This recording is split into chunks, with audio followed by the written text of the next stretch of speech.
بسم الله الرحمن الرحيم نحمده ونصلي على رسوله الكريم. We begin with Allah's blessed name. We praise Him and we glorify Him as He ought to be praised and glorified. And we pray for peace and for blessings on all His noble messengers, including the last of them all, the blessed Prophet Muhammad sallallahu ta'ala alayhi wa sallam, as we greet you from the city of Kuala Lumpur in Malaysia on this, the 9th day of the month of Safar in the year 1446, with Assalamu alaikum wa rahmatullahi wa barakatuh. This is my last video being recorded before I depart tomorrow, inshallah, for Indonesia, after having spent more than 2 months in Malaysia, very, very active months. And this video is entitled Gaza, the Way Forward, Part 2. In Part 1, we have dwelt on Gog and Magog, those who control power in Israel today, who are perpetrating what increasingly appears to be a genocide of the Palestinian people, are Gog and Magog, and those who control power in the modern Western world are also the same Gog and Magog. And I don't like to use the term Hamas. I prefer to use the term the authentic Islamic resistance, but it seems as though I have to use the term Hamas for reasons I don't need to explain. Hamas, if they are to survive in the future, and that is a question mark now whether Hamas would survive, it depends upon whether or not Hamas are willing to accept that the enemy that they face, Gog and Magog, is an enemy which they cannot defeat. They can only checkmate that enemy the way that Zulkarnain checkmated them, and Russia is going to checkmate Gog and Magog a second time. The second of the two currents is coming now. If Hamas were to adopt this position, then their strategy would be different from what they adopted last October. And that brings us to the second video now on Gaza, the Way Forward. Surah Al-Kahf of the Quran has given us the mother of all warnings concerning the difference between appearance and reality in the end time. And it is there in the encounter between Khidr alayhi salam and Musa. On 3 occasions, conventional Islamic scholarship was wrong. Number 1, the boat. Number 2, the boy. And number 3, the wall. On all 3 occasions, the action of Khidr alayhi salam was something perceived to be negative. This is conventional Islamic scholarship. But the penetrative Islamic scholarship of Khidr alayhi salam, which penetrates the internal reality of things, delivered a different verdict, and that is that his response was appropriate and correct, because appearance and reality differed from each other. And this is the mother of all warning, that in Akhiru Zaman, events will occur, and if we were to determine our understanding of the event on the basis of its external appearance, we can be mistaken that it is not the external appearance, but rather the internal reality which will give us the proper understanding of the event. I cannot reaffirm this more than I'm doing now, and it's there in my book entitled Surah Al-Kahf on the Modern Age. The schoolboys who follow Satan, the shayateen amongst us, will jump up at the table and start screaming conspiracies conspiracy theory, but you cannot refute the Quran with such nonsense.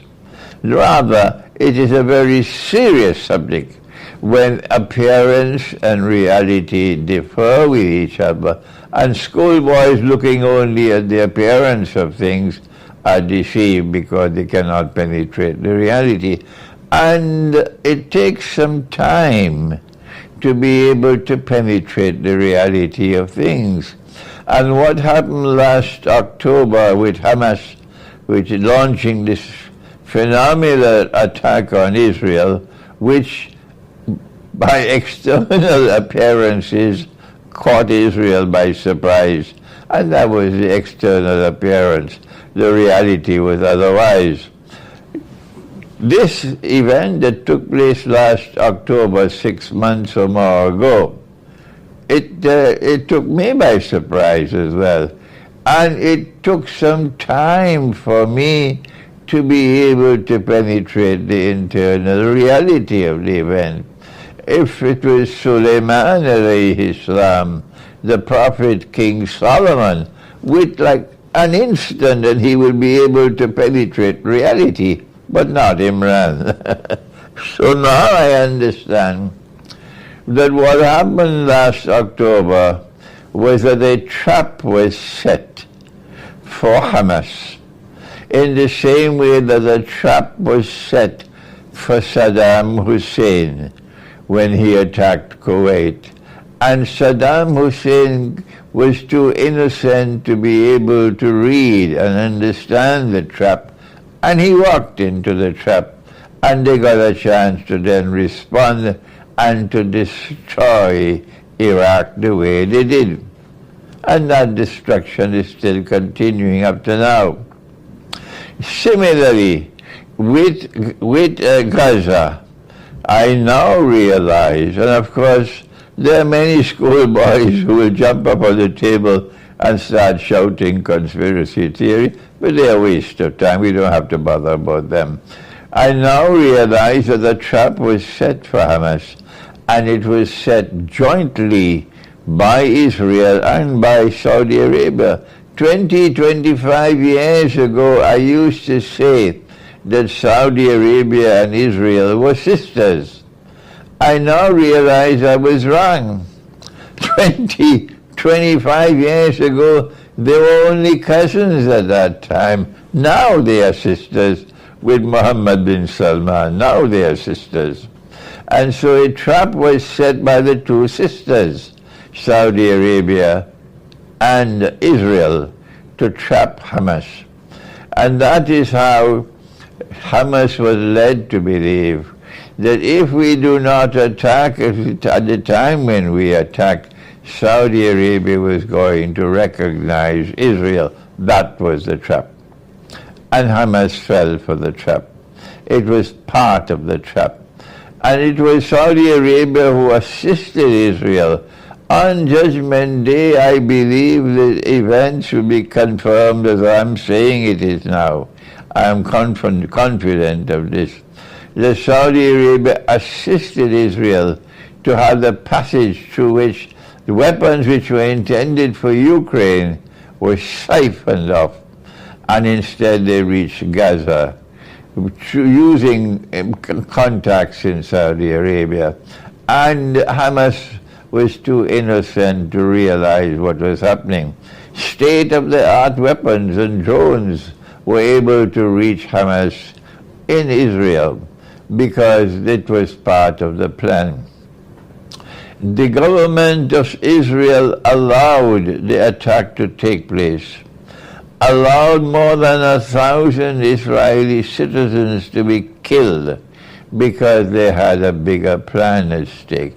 In the same way that the United States government allowed 9/11 to take place, and so many innocent people were killed. Of course, there were those who were told not to go to work on that day, and they stayed home. And so you will not find their names on the gravestones in the cemetery. No. Those who were not informed, they went to work and they died. And so lots of people, innocent people, died on 9/11. The United States government sacrificed their lives because they had a bigger plan at stake. They wanted to be able to pin the blame on Afghanistan, to be able to send their troops to Afghanistan, not just to subdue Afghanistan, but it seems to me as though the larger plan was to try to reduce, to denuclearize Pakistan. But that did not succeed. They did not subdue Afghanistan, and they did not denuclearize Pakistan, but they created havoc in the region in consequence of 9/11. Similarly, the plan of the Israeli government in allowing Hamas to launch the attack in October, knowing that the attack was coming. They were warned that the attack was coming, and they allowed it to take place, just as the U.S. government did, in order that their plan could unfold. What was the plan? Why did they allow Hamas to launch that attack? Why did they allow the weapons to get into Gaza, with which the attack was launched? And why did they allow the attack to be launched and 1,000 or more Israeli citizens to be killed? Why? Answer, number one, they hope that as a consequence of the chance now, the implications of the attack that launched by Hamas was that they would now be able to respond and do things to Hamas and to the Palestinians which otherwise could not be done, because public opinion would not allow it. But when Hamas launched that attack, they now got favorable conditions to respond in the way that they responded. Why? What plan are they following? Number one, to try to turn the Palestinian people against Hamas, and therefore to be able to eliminate Hamas as a rival, as a force hostile to Israel. They would prefer to get secular Palestinian nationalism in charge of the Palestinian people rather than the Islamic resistance. That plan has not as yet succeeded. And I am recording this video hoping that these words will reach Gaza, so that our young men in Gaza, our young lions, will not abandon Hamas, would continue to be recruited to join the ranks of Hamas. I call them the Islamic resistance, so that Hamas becomes stronger than it was even before. However, the risk is, despite the fact that I'm making this appeal for more and more young men to join Hamas, the possibility exists, I have to accept it, that Israel will continue to inflict more and more horrible massacres of Palestinian people, and no one will be able to stop it until the Palestinian people have suffered sufficiently to be able to blame Hamas for their suffering and then turn against Hamas. That would be Israel's first success. The second plan that Israel has, that I'm now realizing, is that they want to drive the Palestinian people out of Gaza. And that is why all the Palestinians from the north have been driven down to the south. And as they're being driven out, Israel is destroying all the buildings. So the place becomes uninhabitable. Even if there is peace, you can't go back, because there is nowhere to go back to live. And Israel would not allow the reconstruction of buildings. So the plan seems to be ethnic cleansing. Get the Palestinians out of Gaza. Where to go? At this time, they are trapped in the south of Gaza, either in Sinai or in Egypt. And if the bloodbath continues sufficiently, then the barriers might break one day, and the Palestinians are going to flow out of Gaza, and there'll be no one to stop it. Egypt won't be able to stop it. The Egyptian armed forces will not obey the government to prevent the people who are suffering beyond endurance from escaping from further suffering. The third plan, this is number one, to get Gaza, the people of Palestine, of Gaza, to turn away from Hamas, to remove Hamas as a force from Gaza. Number two, to get the Palestinians out of Gaza, so eventually Gaza will become peopled by Jews and become a part of Greater Israel. And number three, that the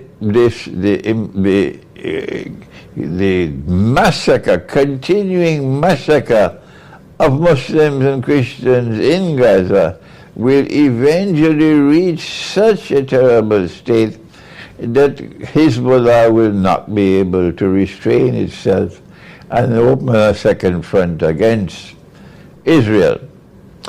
If Hezbollah were to open that front against Israel, then even in my first response, way back in October, I said that will open the door for Israel to reach Tehran and to attack the Iranian nuclear installations. If Israel does not succeed in destroying them completely, Israel would at least be able to effect sufficient destruction of Iranian's nuclear installation to be able to ensure that Iran does not pose any immediate threat to Israel. I think these are the three objectives that Israel is pursuing in its bloodbath in Gaza. And if Allah subhanahu wa ta'ala is on the side of those who are believers, then it is not just by praying to Allah that we survive, but by following the guidance in the Quran, which I've given in Gaza, the Way Forward, Part 1, and that is that you have to respond to Gog and Magog in the way that Zulkarnain did. Thank you. Wassalamu alaikum wa rahmatullahi wa barakatuh.